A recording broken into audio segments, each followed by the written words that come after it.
그럴 때 이 2단계 바로 지하들 해도 좋다고 하는 이 이야기는 하지 않는 거죠. 그러니까 우리가 조금만 더 이 꾸란에 기록되어 있는 이런 꾸란의 구절, 무하마드가 알라로 받았다고 하는 이 계시라고 하는 이런 것을 잘 분석해서 우리가 잘 해석한 이런 거에 대한 조금만 인식이라 있다 할지라도 어떤 사건이 있을 때, 지하드 사건이 있을 때에 그들이 나름대로 어떤 변론하는 것에 대해서 우리는 아니다, 이거는 아니다 하고 분명히 그것을 비판할 수 있는 그런 무엇이 우리에게 있어야 하는데 이제 이런 과정이 없었기 때문에 그런 비판을 못하고 맞아, 뭐 평화의 이슬람이지 하고 그냥 쉽게 그것을 긍정해주는 경향도 있다고 하는 내용이에요. 그리고 한국의 무슬림 학자들이 또 그렇게 유도를 하지요. 3단계입니다. 역시 투쟁의 단계로서 무슬림들을 대항해서 싸우고자 하는 자들과 지하들을 명령했다.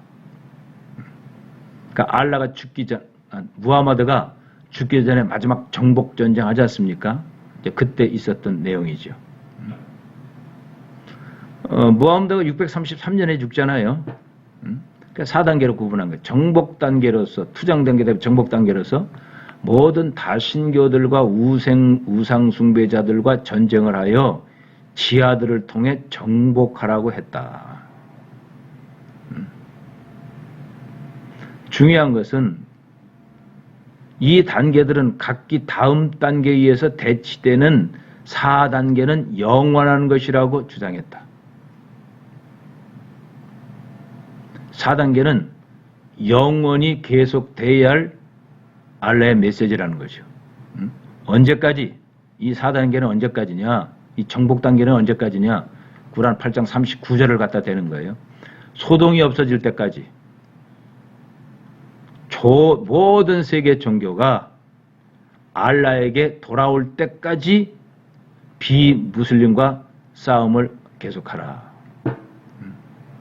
그러니까 1300년 전에 무하마드가 정복전쟁을 하면서 알라로부터 받았다고 하는 이 계시, 이것이 꾸란이 되면서 알라를 99개의 이름을 붙이면서 절대 유일한, 세계에서 유일한 신이라고 하면서 이것을 샤리아법으로 모든 것을 생활하고 문화화하면서 이것이 그대로 계승된 거죠. 참 그래서 우리는 이 꾸란에 대해서 아주 철저히 분석해야 되고 비판해야 되고 참 있지도 않는 신에게 생활로 모든 걸로 복종하고 따라가는 너무도 안타까운 영혼들, 무슬림은 우리가 사랑의 대상이다. 진정으로 이들은 사랑의 대상이다. 자, 그렇다고 하면 무슬림들은 이것을 어떻게 받아들이고 있는가? 이게 중요하죠. 어떻게 받아들이고 있는가? 지금 내용이 대단히 중요한 내용입니다. 가브리엘 박사는 한국에도 몇 번 왔었어요. 가브리엘 박사가 한국에 와서 꾸란에 대해서, 샤리아에 대해서 아주 비평을 많이 하고 소개하면서 한국이 어떤 이슬람에 대해서, 꾸란에 대해서 그 어떤 개념이나 생각이 완전히 기독교인들에게 바뀔 수 있는 절대적인 계기가 바로 여기서 있었어요. 이분에게 의해서. 가브리엘은 무슬림입니다. 천년 전통을 지닌 세계에서 가장 권위 있는 이집트의 알-아자르 대학에서 박사학위를 받고 교수로 있었던 아주 정통 원리주의 무슬림이에요. 이슬람 모스크에서는 이제 이 양반을 이맘으로 활동을 했었죠. 활동을 하다가 기독교로 개종을 합니다. 예수전도단에서 제자훈련을 받고 플로리다 기독교 대학에서 기독교 교육을 전공을 했습니다. 현재는 무슬림과 유대인들을 포함한 전 세계인들에게 복음을 전하는 단체인 전 세계 희망의 창립자 겸 회장으로 사역 중에 있습니다. Hope of the Nations의 회장이죠. 한국에는 많이 오셨어요. 이 양반이 그 포럼 세미나 할 때 저도 참석해서 같이 질의도 하고 토의도 하고 뭐 교제도 했습니다. 이제 이분이 지금 정리한 내용이에요. 이슬람에는 여러 종류가 있다. 왜냐하면 이렇게 정리해 줌으로 인해서 실제 그 꾸란에 틈새가 있다. 샤리에도 틈새가 있다.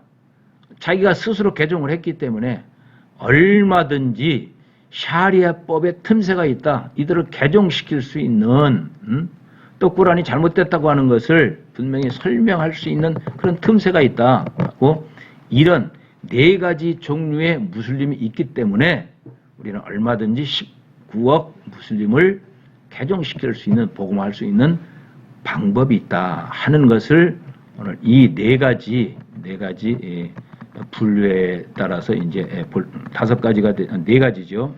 분류할 수 있는데 이제 하나하나 보기로 해요. 세속적인 무슬림이 있다. 이게 중요해. 지금 세속적인 무슬림이 있다. 세계 각지에 흩어진 무슬림들, 그들은 이슬람의 좋은 점을 알지만 지하드에 대한 부름은 거부한다. 이 무슬림들은 이슬람을 대표한다고 생각하지 않지만 자신들의 사상체계에 매우 헌신적입니다. 온 세계의 무슬림 중 대부분이 이 범주에 속해 있죠. 대부분 무슬림들은 세속적인 무슬림이라고 하는 거예요. 세속적. 지하드 거부한다. 그러나 그 지하드 자체가 꾸란이기 때문에 그것을 부정하지는 않는다고 하는 거죠. 세속적인 무슬림이에요. 전통적 무슬림은 2 종류가 있죠. 첫 번째 유형은 이슬람을 알고 이슬람법에 따라 살지만은 지하드 개념 때문에 고민하고 있다. 지하드는 때론 영적 전투로 생각하기도 한다. 그러니까 전통적인 무슬림 중에서 2번째 유형은 지하드가 비무슬림과 싸우는 것이라고 하는 건 알지만은 그러나 이런 3가지 이유로 행동에 옮기지 않는 사람들입니다. 스스로 지하드를 할 수 있는 능력이 없고 원리주의자들과 합류하면 자기 목숨과 가족, 자녀들에게 일어날 어떤 일들이 걱정이 되고 죽는 대신 이 땅에 좋은 삶을 살고 싶어서 행동에 옮기지 않는다. 전통적 무슬림은 이슬람법에 살고 지하드 개념에 고민하고 있는 거예요. 그러고는 영적 전투지 않느냐 이렇게 생각하는 사람이 있고 2번째는 지하드가 비무슬림과 싸워야 하는 것은 맞다. 그러나 행동에 옮길 수가 없는 거지요. 그런 어떤 능력도 없고 또 지하드를 하게 되면은 여러 가지 자기 목숨, 가족, 자녀들에게 역으로 일어날 그런 일이 걱정되고 차라리 지하드를 하는 것보다는 그냥 5가지 행동 잘 지켜가면서 사는 것이 되지 않겠느냐. 그거 잘 지키면 그래도 알라로부터 천국으로 부름받지 않겠느냐 하는 이것이 전통적인 무슬림입니다. 헌신적인 무슬림들이 있어요. 이슬람법을 지키고 살려고 노력을 많이 합니다. 하루에 5번씩 기도하고 또 자선을 위해서 기부하고 라마단 기간에 금식하고 또 급진적 조직에 참여하지 않지만은 자신들의 종교나 민족이 위협을 받는다면 언제든지 급진타가 될 수 있는 가능성을 가지고 있는 무슬림. 언제든지 자신들의 어떤 종교와 민족이 위협을 받는다고 하면은 테러리스트가 될 수 있는 가능성을 가지고 있는 헌신적인 무슬림들이 있죠. 5번째가 이제 바로 테러리스트이죠. 광신적인 무슬림. 테러리즘을 향하는 무슬림들이다. 복면도 하고 또 수염도 기르고 이들의 목표는 무하마드가 그랬듯이 이슬람을 따라 사는 거예요. 하마스나 알카에다와 연계해서 언제든지 지하드에 참여할 각오가 되어 있고 급진적이라고 하지만은 사실은 진정한 이슬람을 실천하고 있다고 생각하는 무슬림들이죠. 자기들은 급진적이 아니다. 이슬람으로서 실천해야 할 모든 샤리아법을 다 실천하고 있는 무슬림들이다. 하는 광신적 무슬림. 지금까지 이제 샤리아가 나오게 된 꾸란과 하디스, 그 다음에 이 샤리아가 바로 랍비들이죠. 쉽게 해서 법학자들, 이마무에서 어떻게 이것이 만들어지고 또 실제 모스크에서 적용이 되는지 하는 내용과 그 다음에 이들의 행동 5가지 추가해서 테러를 하고 있는 지하드에 대해서 여러분들에게 꾸란과 성서의 예언자들이라고 하는 책을 꼭 한번 연구해 보라고 소개를 했죠. 거기 11페이지에 보면은 이렇게 되어 있습니다. 성경과 꾸란에 동일 인물 25명이 소개되고 있다. 그러니까 성경에 기록된 인물이 꾸란에 기록된 인물이 성경에. 그런데 여기서 중요한 미스가 있습니다.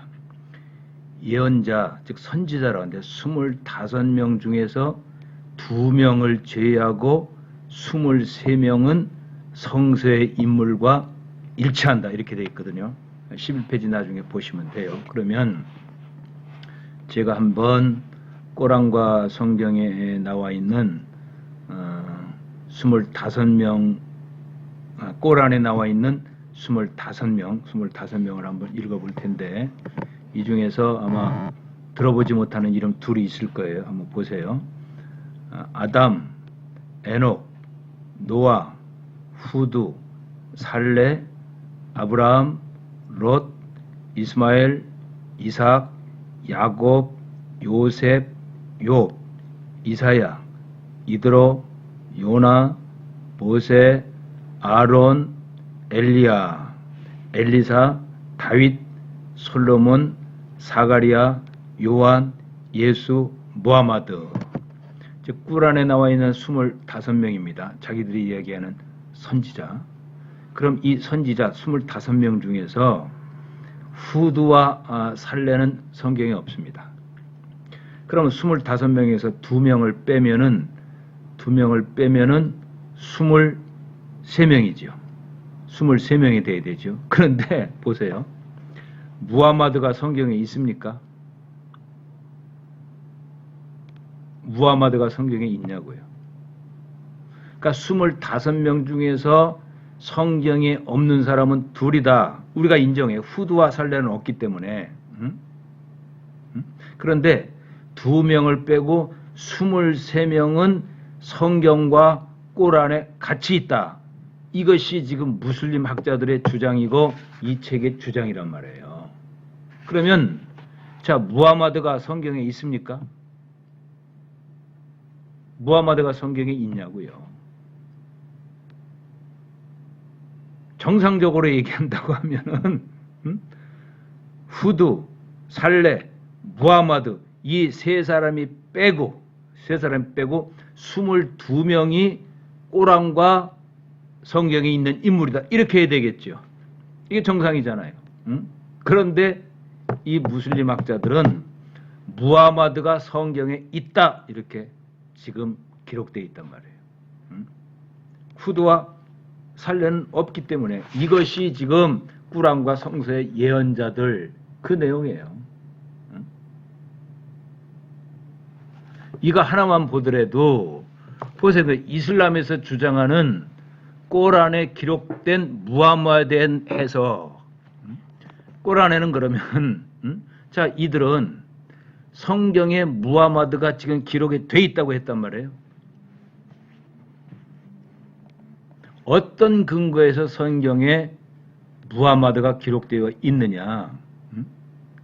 이슬람 학자들은 성경에 있는 8가지 말씀을 인용해서 이것은 예수에 대한 예언이 아니고 무하마드에 대한 예언이다. 이렇게 해석을 한 거예요. 꼬란은 무하마드의 출현이 성경에 예언되어 있다고 주장한다. 그래서 25명이 나온 거거든요. 그리고 자, 꼬란 26장 196절, 197절, 그리고 진실로 그것 꼬란의 예언자 무하마드의 계시는 경전, 이것이 성경입니다. 곧 이전 사람들의 토라와 복음서에 나와 있다 하고 꼬란 26장 196절, 197절 한번 직접 찾아보자고요. 꼬란 26장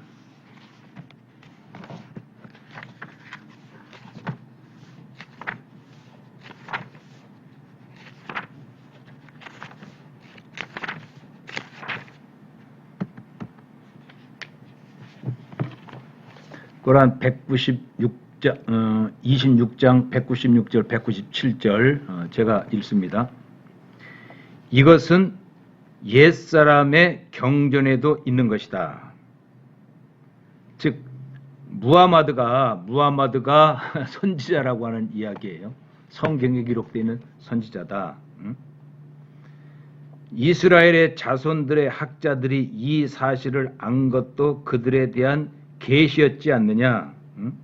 그래가지고 즉 이것은 옛사람의 경전 해가지고 주석이 어떻게 됐느냐. 즉 무하마드 및 꼬란의 출현은 구약 성서에 예언되어 있다. 꼬란과 무하마드가 이렇게 문서화되고 계시를 받는다고 하는 것은 구약 성서에 기록이 되어 있다. 이렇게 알라로부터 계시 받았다고 해야 자기들의 꾸란이 되는 거죠. 그래도 꾸란이 될 수가 없는 것 아니에요.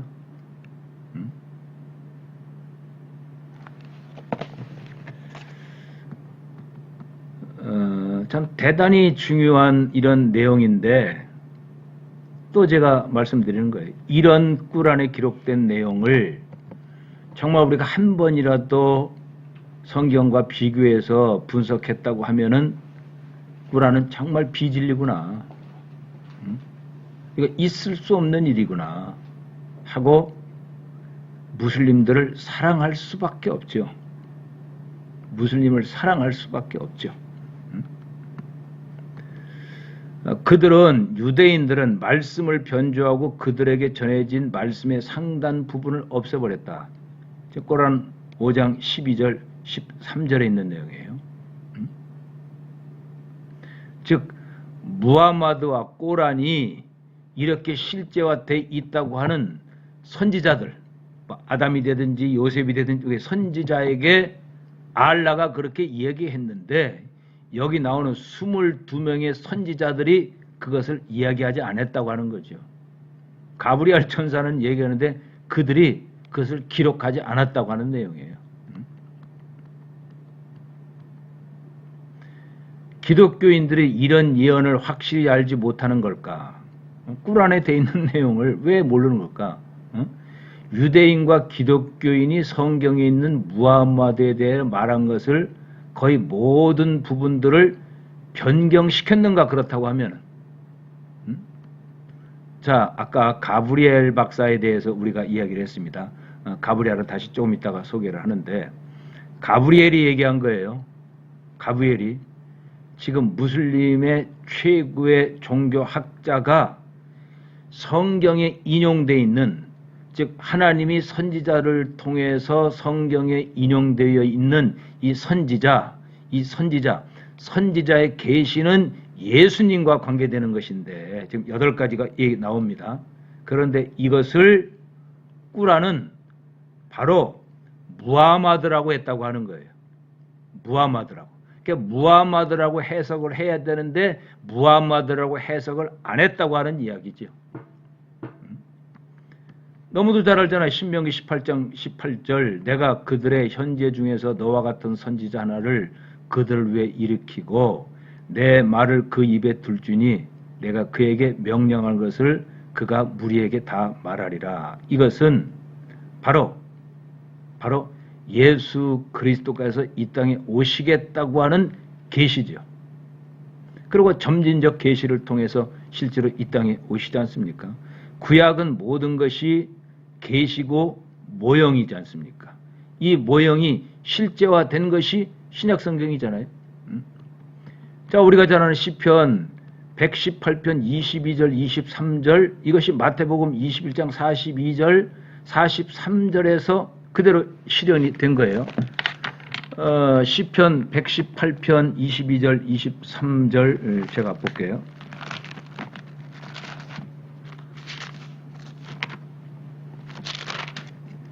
시편 118편 22절 23절 22절입니다. 건축자가 버린 돌이 집 모퉁이의 머릿돌이 되었나니 이는 여호와께서 행하신 것이요 우리의 눈에 기이한 바로다. 이 날은 여호와께서 정하신 것이라 이날에 우리가 즐거워하고 기뻐하리라.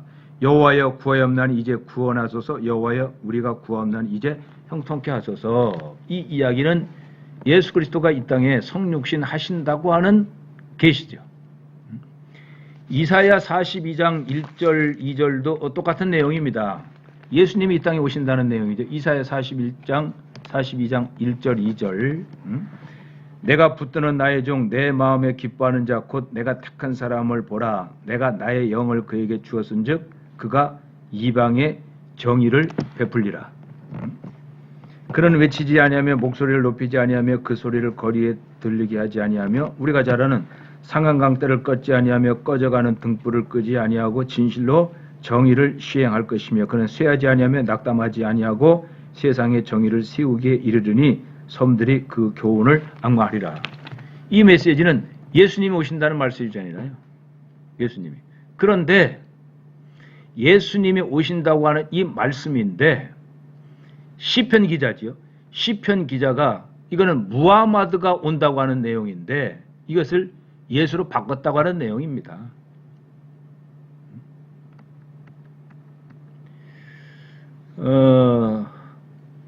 무하마드보다 600년 전에 예수님이 오셨죠. 여기 신명기 18장, 시편 118장, 이사야 42장 여기에서 어떻게 무하마드를 찾을 수 있냐고요. 이들은 이것을 무하마드에 대한 계시를 본 거예요. 그래서 25명 중에 2사람을 빼고 무하마드가 성경에 나오는 사람이다. 그런데 여기에 각종 선지자들이 성경에 나오는 선지자들이 이걸 무하마드로 해석하지 않았다고 하는 내용이죠. 변질시켰다고 하는 내용이에요. 자, 이것을 지금 꾸란의 전문학자인 가브엘이 이슬람 학자들은 이 규절 8규절을 지금 4규절까지 8규절을 지금 무하마드로 이렇게 해석하고 있다 하는 내용인데 자, 가브엘에 대해서 좀 보잔 말이에요. 이집트 카이로 알 아자르 대학에서 이슬람 역사 및 문화에 대해서 학사, 석사, 박사학위를 받았어요. 600명의 학부 졸업생들 2등으로 졸업했습니다. 꾸란 전체를 암기했는지 시험하는 테스트와 해당 학과의 구두 시험에 근거한 맥인 등수입니다. 그러니까 꾸란 전체를 지금 암송했다고 하는 내용이에요. 알 아자르 대학에서 고용한 최연소 강사 가운데 한 명입니다. 석사학위를 취득한 후에 강의 시작했고 박사과정 마칠 때까지 계속 일을 했습니다. 중동 여러 나라에 다니면서 이슬람 역사를 강의했던 당대 최고의 무슬림 학자예요. 송영섭 선교사도 그렇게 얘기했잖아요. 메카와 에집트, 알 아자르 대학이 있기 때문에 이집트는 심장이다. 두뇌고 심장. 여기는 두뇌라고 그랬죠. 알 아자르 대학은 두뇌고 메카는 심장이다. 알 아자르 대학은 세계에서 가장 권위 있는 이슬람계 대학으로서 1000년이 넘는 역사를 가지고 있다. 이런 학구적 면모에 가브리엘 박사는 가이로 외곽의 모스크에 이마음으로 봉사하며 실제 경험을 쌓기도 했고 기독교인이 된 후에 가브리엘은 기독교육을 받고 싶어 했고 또 기독교 교육을 받았죠. 케이프타운에서 예수단과 함께 예수전 제자 훈련 과정을 수료했고 플로리다에는 올랜드 소재 플로리다 기독교 대학에서 기독교 교육과 학사학위를 받았습니다. 그리고 지금 전 세계 희망을 창립해서 지금 무슬림은 비진리다, 이슬람은 비진리다 하는 내용을 계속 강의하고 실제화하는 분이 가브리엘 박사입니다. 아까 4개까지 본 거예요.